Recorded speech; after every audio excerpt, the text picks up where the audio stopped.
भूमिहीन को खूब शीघ्र मिलिबो पक्का घर। जल्दी घर देबाकू जिलापाल मानकू राज्य पंचायती राज विभाग देला कड़ा निर्देश।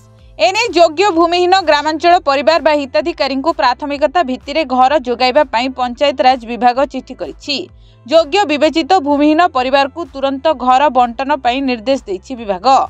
भूमिहीन समस्यार समाधान पई प्रति मासर प्रथम शनिवार बीडीओ एवं संपृक्त तहसीलदार सहित एक मिलित बैठक करने निर्देश करा जायछि। ए पर्यंत प्रधानमंत्री आवास ग्रामीण रे 871 जन एवं पीएम जनमन रे 50 जन हिताधिकारी घर जोगाई दिया जाय नाही। पीएमएवाईजी रे सर्वाधिक केन्द्रापड़ा जिले में 271 जन भूमिहीन को घर मिल नथिबा बेले गंजाम रे 171 जन को घर मिलनी। समय सीमा भितर सेमानंकु तुरंत घर जोगाइबा पई निर्देश दैछि विभाग। तेबे 2024 सर्वे अनुसार राज्यर 37,89,234 परिवार कच्चा घरे रहउछंती। सेथि मध्यरु 2,81,011 परिवार भूमिहीन, जहांकु यथाशीघ्र घर जोगाई देबाकू निर्देश जारी होइछि।